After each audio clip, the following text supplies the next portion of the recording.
बीडमध्ये आज ओबीसींचा महामेळावा आहे आणि त्याच मेळाव्यानिमित्त बीडमध्ये जे आहे छगन भुजबळ काय बोलतील याकडे लक्ष लागलं आहे। तर दुसरीकडे मात्र छगन भुजबळांच्या या मेळाव्याला मराठा आंदोलक जे आहेत त्यांनी विरोध दर्शवलेला आहे। विरोध दर्शवल्यानंतर मराठा आंदोलकांना पोलिसांनी जे आहे ते नोटीस देखील बजावण्यात आलेली आहे। त्यामुळे मराठा जे आंदोलक आहेत ते आक्रमक होताना आपल्याला पाहायला मिळतात। मनोज जरांगे पाटलांच्या जन्मभूमीत हा मेळावा होतोय, त्यामुळे छगन भुजबळ जे आहे त्यांच्यावर टीका करतील, एकेरी भाषेत बोलतील, त्यासाठी ही सभा रद्द व्हावी अशी मागणी त्यांनी केलेली आहे। त्यांच्याशी बातचीत करण्याचा मी प्रयत्न करतोय।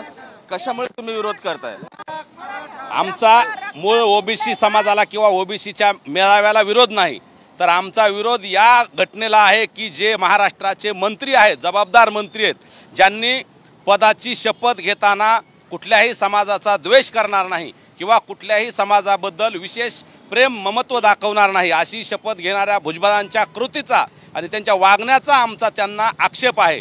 त्यांना जर या मेळाव्याला यायचं असेल तर त्यांनी पदाचा राजीनामा देऊन यावं, अन्यथा आम्ही लोकशाही मार्गाने त्यांचा तीव्र निषेध करू।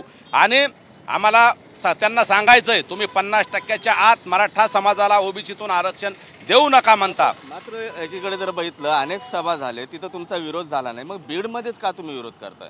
एकतर ही मराठा योद्धा मनोज जरांगे पाटलांची भूमी आहे आणि बीड जिल्हा हा एक क्रांतिकारकाचा चळवळीचा जिल्हा आहे आणि ज्या वेळेस बीड जिल्ह्यात काही घडतं त्याचे सकारात्मक परिणाम महाराष्ट्रात घडत असतात। म्हणून मला त्यांना सांगायचे, आम्ही त्यांच्या सगळ्या सभा बघितल्या, प्रत्येक सभेतून त्यांनी जरांगे पाटलांवर आणि मराठा समाजाचं डायरेक्ट समाजावर त्यांनी आक्षेप घेतलाय, समाजाला डायरेक्ट विरोध केलाय। एखाद्या व्यक्तीला आमच्यासारख्या सामान्याला किंवा कुणाला बोलले असतं तर ठीक होतं, परंतु सर्व समाजाला त्यांनी जाणून बुजून विरोध केलाय। 50% आतलाही विरोध केलेला आहे आणि 50% वरच्या आरक्षणालाही त्यांनी विरोध करणाऱ्या वकिलांचा सत्कार त्या इंदापूर येथे केलेला आहे। म्हणजे एकूणच मराठा द्वेषी भूमिका भुजबळांची आहे आणि एकीकडे ते विरोध करतात सभेमधून आणि त्याच सरकारमध्ये जाऊन सरकारने काढलेल्या GRला सभेत विरोध करतात आणि तिथं मांडीला मांडी लावून कॅबिनेटमध्ये बसतात। हा त्यांचा स्वार्थ आहे। या स्वार्थी भूमिकेचा आम्ही जाहीर निषेध करतो। आणि तुम्हाला नोटीस पण आलेले आहेत पोलिसांचे, काय म्हणून नोटीस आलं? अशा पळपुट्या नोटीस आला। आमचे मराठा मावळे घाबरत नाहीत। का घाबरत नाहीत? कारण आमच्या मनोज भाऊ जरांगे पाटील यांची मागणी योग्य आहे आणि मराठा समाज 10 लोक सोडले तर 10 लोक फार दलिद्रीमध्ये आहेत, म्हणून ही मराठा समाजाची जी भूमिका लावून धरलेली आहे मनोज भाऊ जरांगे पाटील त्यांची योग्य आहे। भुजबळ यांनी द्वेष करू नये मराठ्याचा, कारण ज्या वेळेस ओबीसीला देण्यासाठी आरक्षण हाच मराठा समाज समोर होता, मग कुठेतरी ओबीसी वाल्यांनी ह्याची दखल घेऊन आमच्या सोबत राहावं। आमच्या सोबत राहण्याची भूमिका त्यांची खोटी आहे।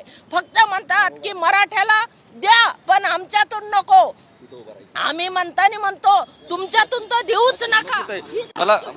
मला एक सांगा की मनोज जरांगे पाटलांनी तुम्हाला शांततेचं आवाहन केलंय, मात्र तुम्ही इथं ओबीसींच्या सभेला विरोध करताय, असं का? नाही सर, ओबीसीच्या सभेला आमचा कधीच विरोध नाहीये आणि मनोज जरांगे पाटलांची जी भूमिका आहे तीच आमची आहे। परंतु एक पदावर असणाऱ्या व्यक्तीने, जबाबदार असणाऱ्या व्यक्तीनं जर एखाद्या समाजाचा जर विरोध करत असेल, आरक्षण मागणं ही आम्हाला संविधानाने आणि लोकशाहीने दिलेला अधिकार आहे। त्यामुळं आम्ही काही वैयक्तिक ओबीसीवर आघात करतोय असं आमच्या मनाला तरी वाटत नाही, कारण तो आमचा अधिकार आहे। आम्ही लोकशाही पद्धतीने चाललेलो आहेत आणि ते मागत आहोत। परंतु पर्टिक्युलरली ज्यावेळेस आपण भुजबळांचे भाषण ऐकतो त्यावेळेस या सभेला पंकजा मुंडे यांना आमंत्रण देण्यात आलंय, जयदत्त क्षीरसागरांना आमंत्रण देण्यात आलंय, त्या सभेला तुम्ही विरोध करताय, म्हणजे विरोध आरक्षण विरोधी विरोध आहे की नाही? आरक्षण त्यांनी त्यांची मागणी काय आहे त्यांनाही तो अधिकार आहे, त्यांनी ती मांडावी। परंतु मराठा समाजाला त्यांनी टार्गेट करू नये किंवा यांची मागणी चुकीची आहे हे त्यांनी म्हणू नये, म्हणून या गोष्टी आमचा विरोध आहे। तुम्ही ज्या पदावर बसला त्या पदावर बसण्याचा अधिकार असा आहे की तुम्ही शपथ घेतलेली आहे की जनता ही सर्वांसाठी म्हणजे त्यांच्यासाठी सगळी सारखी आहे, परंतु मग ते जातीवाचक तुम्हाला नको ओबीसीला पाहिजे असं मतभेद ते करू शकत नाहीत, कारण ते सगळ्या जनतेचे मंत्री आहेत म्हणजे आमचेही आहेत, याचं त्यांनी भान ठेवलं पाहिजे। आमचा त्यांच्या सभेला विरोध नाही, परंतु जी तिथं वैचारिक तेढ निर्माण केला जातो, दोन समाजामध्ये दुहीचं वातावरण निर्माण केलं जातं, त्या गोष्टीला आहे ओबीसी बांधव तर आमच्या सोबत आहेच आहेत। तुम्ही सोशल माध्यमामध्ये सांगताय की आम्ही भुजबळांना येऊ देणार नाही, तुम्ही इशारे देताय. आमचा त्यांच्या सभेला विरोध नाही, त्यांच्या भूमिकेला देखील विरोध नाही, पण ते घटनात्मक पदावर आहेत आणि घटनात्मक पदावर त्यांनी शपथ घेतलेली असती सर्व समाजांना समान भूमिका आणि समान वागणूक देणार. ती त्यांची घटनात्मक पदावर असताना देखील ती चुकीची भूमिका घेत आहेत. त्या भूमिकेला आमचा विरोध आहे. त्यांनी राजीनामा द्यावा आणि सरळ समाजाचे मेळावे घ्यावेत. आम्ही उलट त्यांचं स्वागत करू. हां, लगेच त्यांनी राजीनामा द्यावा. ते मंत्रिपदावर असताना देखील ठराविक समाजाला मुद्दामून टार्गेट करतायत आणि समाजाच्या विरोधी भूमिका घेता येते, म्हणून आमचा त्यांच्या सभेला विरोध आहे. हे होते मराठा आंदोलक आहेत ज्यांना पोलिसांनी आज नोटीस पण दिलेले आहे, त्यामुळे ते संतप्त झालेले आहेत.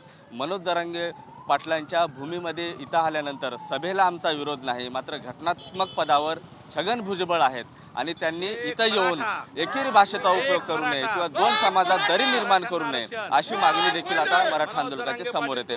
कॅमेरा पर्सन आनंदसह मी महेंद्र कुमार मुधोळकर, TV9 मराठी, बीड.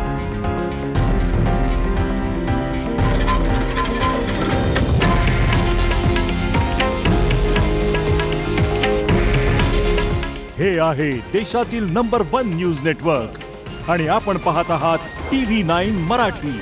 काळजी तुमची, हित महाराष्ट्राचं.